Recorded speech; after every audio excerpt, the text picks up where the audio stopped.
Kanika Kayal, welcome back to my channel Kanika Kayal vlogs. বন্ধুরা, আজকে না আমি চলে এসেছি বারুইপুরের রাজবাড়ি। বহু প্রাচীন এক রাজবাড়িতে আমি চলে এসেছি। এটা কিন্তু বারুইপুরের রাজবাড়ি। তো এই রাজবাড়ির ইতিহাসটা তোমাদের সঙ্গে শেয়ার করব এবং পুরোটা যতটা অংশ দেখা যাচ্ছে সব তোমাদের সঙ্গে শেয়ার করব। তো সঙ্গে থাকো, আজকের ভিডিওটা দেখতে থাকো, আশা করছি খুব ভালো লাগবে। বন্ধুরা, আমরা কিন্তু অলরেডি পৌঁছে গেছি বারুইপুরের রাসমাঠের পাশে সুবিশাল প্রাচীনতম প্রায় 350 বছর পুরাতন এই জমিদার বাড়িতে। তো বন্ধুরা, এটি কিন্তু সিংহদুয়ার ছিল, মানে মেন গেট ছিল জমিদার বাড়ির প্রবেশের মেন গেট। এখন তার ধ্বংসস্তূপ পড়ে আছে। আর এই যে সামনে দেখতে পাচ্ছ গেটটা, এটা কিন্তু এই গেটটা দিয়ে আমরা মেন গেট দিয়ে প্রবেশ করে, মানে সিংহদুয়ার দিয়ে প্রবেশ করে এসে এই গেট দিয়ে ঢুকে আমরা জমিদার বাড়িটা দেখতে পারবো। মানে যতটা এখন দেখা যায় ততটাই দেখাবো। আর এই যে ডান দিকে যে মাঠটি দেখতে পাচ্ছ, মাঠের পাশে এই রথটি সবুজ কালারের, এই রথটি কিন্তু বহু প্রাচীনতম রথ। এটি কিন্তু রাসমাঠ বলেই পরিচিত। রাসমাঠের পাশেই কিন্তু এই জমিদার বাড়ি। আর এই রথটি কিন্তু প্রত্যেক বছর রথের দিন এই রথটি কিন্তু বেরোয়। তো এখন চলো আমরা জমিদারের বাড়ির ভেতরে প্রবেশ করি এবং দেখা যাক কি কি রয়েছে। আমি নিজেও দেখবো, তোমাদের সঙ্গে শেয়ার করব। তো সঙ্গে থাকো, চলো। বন্ধুরা, রাজবাড়িতে প্রবেশ করতে করতে তোমাদের বলে দিই এখানে আসবে কী করে। তোমরা শিয়ালদা স্টেশন থেকে নামখানা লোকাল বা ডায়মন্ড হারবার লোকাল বা বারুইপুর লোকাল ট্রেন ধরে চলে আসবে এই বারুইপুর স্টেশন। সেখান থেকে অটো বা টোটো ধরে বলবে রাসমাঠের রাজবাড়িতে যাব। বন্ধুরা, এই হলো গেটের ভেতরে দিকটা, দেখতে পাচ্ছ গেটের অবস্থা খুবই শোচনীয়। কাঁচের শিকড়ে ধরে রেখেছে এই ধ্বংসস্তূপ গেটের বাকি অংশটুকু। তো যখন তখন কিন্তু ভেঙে পড়তে পারে। তো প্রথমে তোমাদের আমি এই রাজবাড়ির ইতিহাসটা ছোট্ট করে শেয়ার করে নিই। এই বারুইপুর রাজবাড়ি রাসমাঠের খুব কাছেই সুবিশাল জমিদার বাড়ি। জমিদার রাজবল্লভ রায়চৌধুরী লর্ড কর্নওয়ালিসের সময় বিদেশি কোম্পানিকে দিয়ে বানিয়েছিলেন এই জমিদার রাজবাড়িটি। 1864 সালে সাহিত্য সম্রাট বঙ্কিমচন্দ্র চট্টোপাধ্যায়ের এই বারুইপুর আদালতে ডেপুটি ম্যাজিস্ট্রেট হিসেবে যোগদান করেছিলেন। এই বাড়িতেই সাহিত্যিক বঙ্কিমচন্দ্র চট্টোপাধ্যায় দুর্গেশ নন্দিনীর উপন্যাসের কিছুটা অংশ এখানে লিখেছিলেন। এই রাজবাড়িতেই খুব ধুমধাম করে 350 বছরের পুরাতন দুর্গাপুজো হয়। এই হচ্ছে সেই দুর্গা দালান। আজও কিন্তু দুর্গাপুজোয় খুব ধুমধাম করে দুর্গাপুজো হয়। জমিদার রাজবল্লভ রায়চৌধুরী এই বাড়িতে দুর্গাপুজোর প্রচলন করেছিলেন। এখনও একচালার প্রতিমাই হয় এইখানে।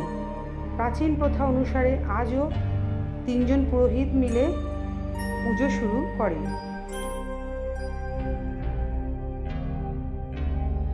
এবার চলো আরও ভেতরের দিকে যাওয়া যাক।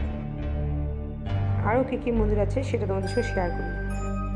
এই দেখো, এই একটা লাল প্রাসাদ দেখতে পাচ্ছ। এই লাল প্রাসাদের মধ্যেই কিন্তু রয়েছে মা দয়াময়ী কালীমা। এই জমিদার বাড়ির কুলদেবতা হচ্ছেন এই দয়াময়ী কালীমা। তো চলো সেই কালীমাকে তোমাদের দর্শন করাই। বন্ধুরা, এই হলো শতাধিক পুরাতন এই কালীমা।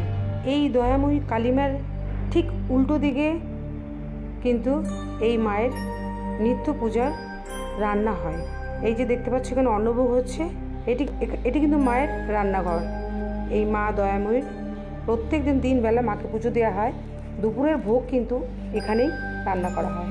আর এই যে ঠিক মা দয়াময়ী কালীমার সামনে যে কড়িকাঠটা দেখতে পাচ্ছ, এখানে কিন্তু পাঠা বলি হয়, এখনও হয় কালী পুজোর সময়। তো চলো বন্ধুরা, এই জমিদার বাড়ির ছেলে অমিয় কৃষ্ণ রায়চৌধুরীর সঙ্গে কথা বলে জেনে নেওয়া যাক এই জমিদার বাড়ির কিছুটা ইতিহাস। আমি এই বাড়ির ছেলে এবং হচ্ছে আমাদের পূর্বপুরুষ হচ্ছে রাজবল্লভ রায়চৌধুরী। তিনি প্রথম এই বাড়ির প্রথম কৃষ্ণ শিব মন্দির এবং জগন্নাথ দেবের মন্দির আছে এবং নিত্য পূজা ভোগ দুবেলাই হয় এবং আমাদের দুর্গা পুজো খুব নাম করা 350 বছরের ওপর। এবং হচ্ছে গ্রামে গঞ্জ থেকে প্রচুর লোক এখানে বাবুদের বাড়ি, তখন জমিদার যেহেতু আমরা এখন তো জমিদারি নেই, তখন বলতো বাবুদের বাড়িতে চলো যাই আমরা দুর্গা পুজো দেখতে যাই। আমাদের এখানে দুর্গা পূজায় বলি হয়, আমাদের বলি সিস্টেমটা রয়েছে।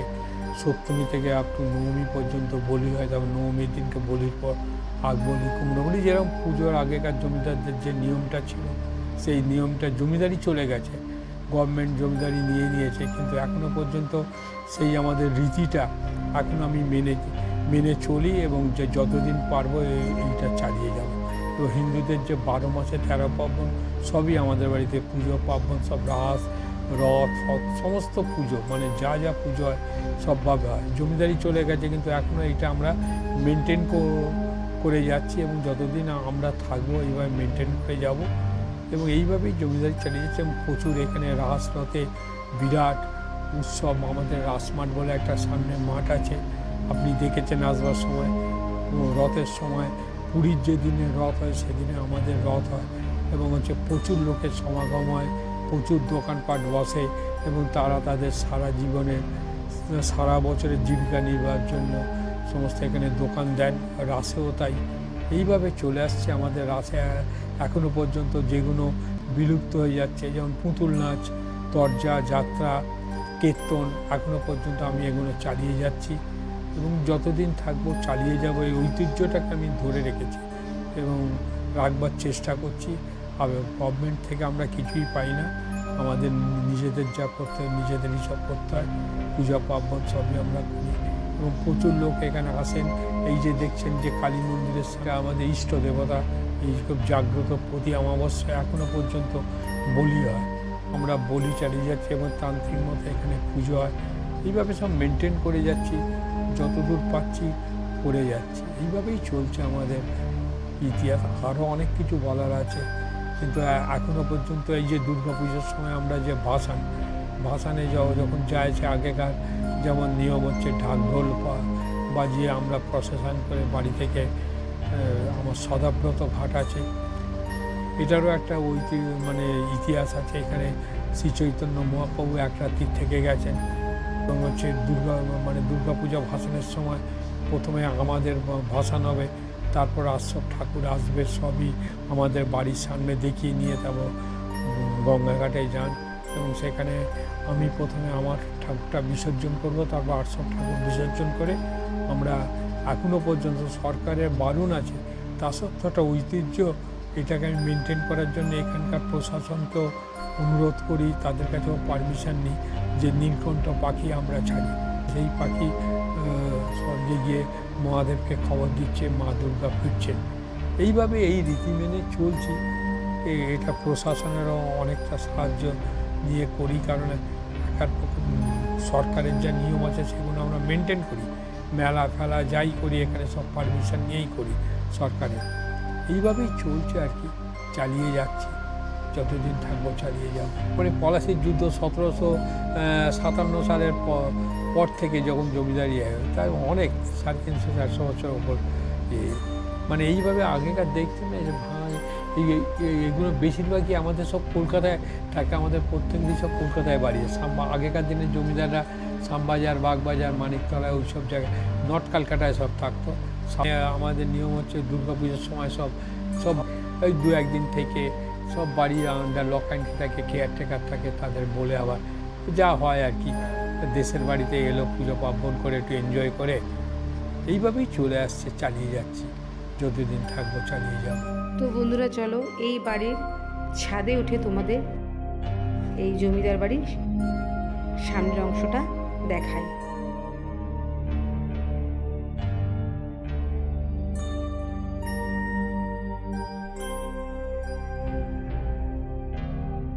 বন্ধুরা এই হলো রাজবাড়ির ছাদ। তো ছাদের অবস্থা খুবই শোচনীয়, সব ভেঙে পড়ে গেছে। তো বন্ধুরা যারা এই বারুইপুর রাজবাড়িতে আসবে এবং ছাদে উঠবে তারা কিন্তু অতি সাবধানে উঠো। তো চলো বন্ধুরা, এবারে এই বাঁদিকের গলিটায় ঢুকছি, যেখানে রয়েছে বহু প্রাচীনতম এই রাজবাড়িরই কৃষ্ণ মন্দির, যে মন্দিরে নিত্য পুজো আজও হয়।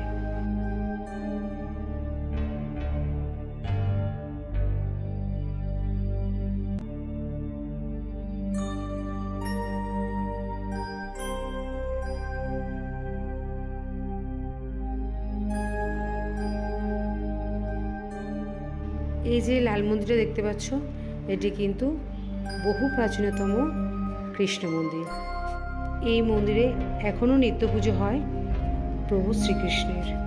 বন্ধুরা, বাকি রাজবাড়ির অংশগুলো যতটা দেখা যায় বা দেখাতে পারি সেগুলো তোমাদের সঙ্গে শেয়ার করছি, দেখো। আর বন্ধুরা, তোমাদের বলে রাখি, দুর্গাপুজো থেকে শুরু করে এখানে কিন্তু বড় করে দুর্গাপুজো হয়, রাজযাত্রা হয়, জাঁকজমক করে পালিত হয় এবং রথের মেলাও হয়। আর 100 বছরের পুরাতন এই দয়াময়ী কালী মন্দিরে পাঠাবলি সহকারে বিশাল পুজো হয়। এই মন্দিরে দয়াময়ী মা কালী কিন্তু খুব জাগ্রত। আর বন্ধুরা, দুর্গাপুজোর সপ্তমী থেকে নবমী পর্যন্ত নিয়মানুসারে এখনও কিন্তু এই রাজবাড়িতে পাঠাবলি হয়ে থাকে। আর কথিত আছে এই রাজবাড়ির সীমানা সুন্দরবন পর্যন্ত বিস্তৃত রয়েছে।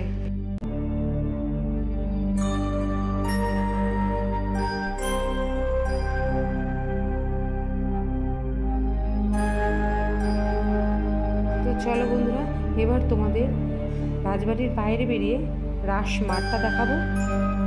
এই দেখো, এই হলো সেই বিশাল রাসমাঠ। রাসমাঠ নামেই কিন্তু এই জায়গাটার পরিচয়। আর ঠিক রাসমাঠের পাশেই কিন্তু রয়েছে বহু প্রাচীনতম এই রাজবাড়িরই শিব মন্দির। তো চলো তোমাদের ভেতরটা দেখাই। তো এই দেখো, কষ্টি পাথরে রয়েছে এই শিবলিঙ্গ, বহু প্রাচীনতম কিন্তু এই শিবলিঙ্গ এবং শিব মন্দির। আর তার পাশে রয়েছে রাজঘাট। রাজ পরিবারের সদস্যরা এই ঘাট ব্যবহার করতেন। তো বন্ধুরা, আজকে তোমাদের আমি ঘুরে দেখালাম আমাদের বারুইপুরের রাজবাড়ি। তো আজকের ভিডিওটা যদি তোমাদের ভালো লাগে তাহলে অবশ্যই কিন্তু চলে এসো এই বারুইপুরে রাজবাড়ি দেখতে। আর যদি আমার ভিডিওটা আজকে ভালো লাগে তাহলে অবশ্যই লাইক কমেন্ট শেয়ার করো। আর নতুন বন্ধুরা যারা এখনও আমাকে সাবস্ক্রাইব করেনি তাহলে প্লিজ আমার চ্যানেলটিকে সাবস্ক্রাইব করে পাশে বেল আইকনটা অন করে দিও। এবং কেন বলো তো, কারণ আমি যা যা ব্লগ করবো তা সরাসরি তোমাদের কাছে চলে যাবে, তাহলে তোমরা তা ফার্স্টেই নোটিফিকেশানটা পেয়ে যাবে, দেখতে পাবে। তো আমি আজকের মতন বিদায় নিচ্ছি, অন্যদিন আসবো অন্য কোনো ব্লগের সাথে। সবাই সুস্থ থাকো, ভালো থাকো, আনন্দ কাটাও। টাটা।